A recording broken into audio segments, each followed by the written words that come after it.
My question is that on 10th of February this year, pamphlet was circulated in the JNU campus bearing your signature, which congratulated JNU students that they have successfully organized the Shahadat Divas of Afzal Guru, and later on you were seen distancing yourself from that day. So what is contradictory position? And the second question also I have that this Shahadat Divas is something which was organized, which is being organized in JNU campus since 2013, and it wasn't for the first time that anti-national slogans were raised this year. So why were you not cautious about it? If you could not have banned this event, at least you could have ensured that such slogans would not have been raised this year at least. पहली बात तो ये है कि आपसे मेरा एक आग्रह है कि जी न्यूज के अलावा कभी-कभी एनडीटीवी भी देखिए।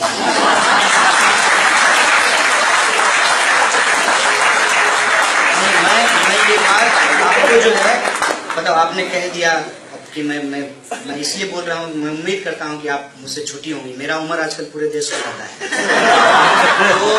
तो मैं ये कहता हूँ, ये खुद के लिए जरूरी है, रैशनल होना खुद के लिए जरूरी है, बाकी समाज और देश तो बाद में आएगा।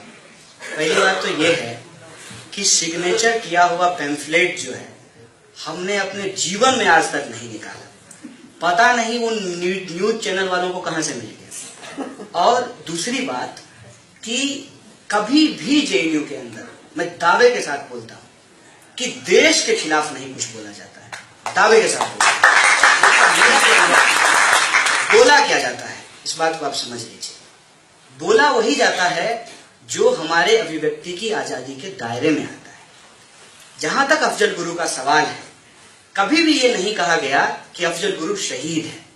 बार बार ये कहा जाता है जेएनयू में, और मैं इसको ऑन एयर कह रहा हूं इतने लोगों के बीच में, कि अफजल गुरु के मामले में सरकार ने उसका जो लास्ट राइट था उसको प्रोवाइड नहीं किया। कोई भी इंसान मर गया, मेरे पिताजी मर गए, तो उनको जलाने का अवसर जो है मुझे मेरे घर वालों ने दिया, मेरा इंतजार किया, हम वहां पहुंचे। हालांकि मुझे इन चीजों से कोई लेना देना नहीं है, फिर भी लोग मेरा इंतजार किए, मैं वहां पहुंचा। यही लास्ट राइट जो है अफजल गुरु का भी था कि उसको दफनाया जाता, उसके घर वाले आते। इस पे सवाल उठाया गया। दूसरा सवाल जो उठाया जाता है फांसी पे। फांसी किसी को देना ये उस वक्त की पद्धति है जिस वक्त हम फ्यूडल एरा में रहते थे, मतलब कोई चोरी किया तो उसकी गर्दन काट दिया जाए। आज भी जहां डेमोक्रेसी नहीं है, लोग बड़ा फैसिनेट होते हैं उससे कि किसी बलात्कारी को जो है उस पे खड़ा करके, चौराहे पे खड़ा करके गोली मार दिया जाता है। लेकिन अगर मुझे मान लीजिए कि मैं ये सवाल खुद से भी पूछता हूं और आपको भी कहता हूं कि आप भी खुद से पूछिए कि उसको गलत तरीके से फंसाया गया हो और एक निर्दोष की जान चली जाए, तो क्या जस्टिस अपने आप को कभी माफ कर पाएगी?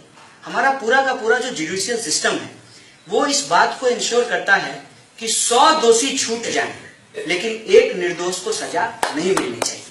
अभी एक आलिशान जो है 23 साल के बाद जेल से छूट करके आया है, उसको भी आतंकवादी कहा गया, पता नहीं क्या क्या था, उसके लिंक कहां कहां से जोड़ दिए गए, लेकिन 23 साल के बाद वो रिहा हो गया। आप समझिए कि उसको खड़ा करके चौराहे पे गोली मार दिया जाता तो क्या उसके साथ जस्टिस होता? ये जो न्यायिक प्रक्रिया है, इस पे सवाल खड़ा करना, इसका अधिकार हमको संविधान ही देती है। और जब हम उस पर सवाल खड़ा करते हैं, इसका ये मतलब नहीं है कि हम उसको मानते नहीं है। मतलब आपको जब हमने सवाल आपने किया और मैंने आपको जो सलाह दिया, तो आपको डेमोरलाइज करने के लिए नहीं कहा। हमने आप बेहतर बन सके, बेहतर इंसान बन सके, ताकि आप समाज और देश को बेहतर बना सकें, इसलिए सलाह दिया गया। तो क्रिटिसिज्म सरकार का, संवैधानिक प्रक्रिया का, कानून का, ये जरूरी होता है जिससे लोकतंत्र मजबूत हो सके। इसका ये मतलब नहीं है कि हमको देश में विश्वास नहीं है, हम देश की जो एकता और अखंडता है उसको कमजोर करना चाहते हैं, ये बिल्कुल नहीं है। लेकिन जेएनयू को ऐसा पोर्ट्रे 9 फरवरी को नहीं किया गया, इस बात पे मैं आपको सोचने के लिए कह रहा हूं। इससे पहले सुब्रमण्यम स्वामी जी ने कहा कि जिहादियों का अड्डा है। मतलब कई बार जाते हैं आईने को खुद के सामने, खुद से पूछते हैं जिहादी है क्या? है। अब आप बताइए, आप खुद से ये सवाल पूछिएगा कि एक एमएलए साहब ने कहा कि जेएनयू में 3000 कॉन्डोम का इस्तेमाल होता है। मतलब कहां से रिपोर्ट आई? लोग कॉन्डोम तक ढूंढ निकालते हैं जेएनयू से, और जेएनयू का एक स्टूडेंट पिछले कई दिनों से गायब है, उसको नहीं ढूंढ पाते। ये सवाल खुद से पूछिएगा। बोलते हैं कि जेएनयू में देश विरोधी नारे लगाए गए, कोई नहीं बोलता है। कि जितने भी इंटरनेशनल प्रोग्राम आते हैं एजुकेशन से रिलेटेड, जितने भी एमओयू साइन होते हैं, वो सब जेएनयू से कंडक्ट होता है। सेना का इतना चर्चा हो रहा है, सबसे बड़ी एकेडमी है नेशनल डिफेंस एकेडमी, उसका जो सर्टिफिकेट है वो भी जेएनयू के द्वारा इशू किया जाता है। उस पर कोई नहीं बोलते हैं, कोई इस बात पे नहीं बोलता है कि लड़का लड़की एक हॉस्टल में रहते हैं और दोनों के अंदर बराबरी का एक एहसास पैदा होता है इंसान होने का। इसके बारे में कोई चर्चा नहीं करता, कोई नहीं बोलता है। आप मुझे बताइए, अगर 120 रुपया फीस नहीं होता तो क्या मेरी माँ 3000 रुपए की कमाई से मुझे पीएचडी करा पाती? इस बात को कोई नहीं बोलता। आखिर जेएनयू को टारगेट क्यों किया जाता है? मैं कभी नहीं बोला कि अफजल गुरु अच्छा आदमी है, अफजल गुरु जो है वो शहीद है। रादर की जो अफजल गुरु को शहीद मानते हैं, उसका फोटो अपना कार्यालय में लगाते हैं, उनकी गोद में बैठ करके ये तथाकथित राष्ट्रवादी कश्मीर में सरकार बनाए हुए पीडीपी के साथ, उस पर कोई सवाल नहीं खड़ा कर रहा है। लेकिन इस तमाम तरीके का डिस्कोर्स जो है क्यों खड़ा किया जा रहा है? इसलिए खड़ा किया जा रहा है कि कहीं से भी संगठित विरोध अगर इनके खिलाफ आ सकता है तो वो जगह जेएनयू है। इतिहास उठा करके देख लीजिए, जब इंदिरा गांधी जी के खिलाफ बहुत अच्छा काम किए हैं, प्रिवी पर्स खत्म किए, बैंकों का राष्ट्रीयकरण किया, लेकिन एक गलत काम भी किया कि आपातकाल लागू किया। उसके खिलाफ अगर कहीं से संगठित विरोध हुआ तो वो जगह जेएनयू थी। त्यागी साहब बैठे हुए हैं, जेएनयू आते थे, लोग निकल करके सड़कों पे आए, विरोध किया। और आज मोदी जी के खिलाफ भी ठीक से चप्पल नहीं है पैर में, और जिनके पास 9 लाख का सूट है उन पर उंगली पॉइंट आउट करके बोलते हैं कि आपकी बदतमीजी नहीं हो रहा। ये ताकत जेएनयू रहती है, इसीलिए जेएनयू को कमजोर करना जरूरी है। और जेएनयू को कमजोर करने का मतलब है सेंस ऑफ इक्वलिटी को कमजोर करना, सेंस ऑफ जस्टिस को कमजोर करना, डेमोक्रेसी को कमजोर करना, और इस देश का जो सेकुलर क्रेडेंशियल है, इस देश का जो प्रियम्बल है, उसको कमजोर करना। और मैं समझता हूं कि जेएनयू पे हमला दरअसल देश पे हमला है। और अफजल गुरु के बहाने आपका साइन, तुम्हारा साइन, ये के बहाने पूरे के पूरे डिस्कोर्स को बदलने की कोशिश की गई। डिस्कोर्स क्या था जेएनयू को? रोहित वेमुला को न्याय दिया जाए, जो बजट कट हो रहा है एजुकेशन में उसको खत्म किया जाए, लड़का हो या लड़की हो, अमीर हो या गरीब हो, सबको फेलोशिप दिया जाए। ये डिस्कोर्स था जेएनयू का। कहां पहुंचा दिए? अफजल गुरु पे। आपके माध्यम से चैलेंज करते हैं, आप भी हमारे साथ मिलकर के कीजिए कि सरकार के पास हमारे खिलाफ अगर एक भी सबूत है, 3 महीने हो गए हैं, इतना बड़ा हंगामा देश में खड़ा किया, अभी तक चार्जशीट फाइल क्यों नहीं किया? क्यों चार्जशीट फाइल नहीं किया? क्योंकि इनके पास कुछ नहीं है। और जो नेशन का इमेजिनेशन है उसको याद रखिएगा। भारत माता की जब हम बात करते हैं उसमें अगर आप शामिल नहीं हैं और आपके खिलाफ अगर गाली दी जा रही है तो मैं उस कॉन्सेप्ट को नहीं मानूंगा। इस देश की तमाम माताएं भारत माता में शामिल होनी चाहिए। और जो देश है वो देश के लोगों से बनता है, सिर्फ झंडा और प्रतीक से नहीं बनता है।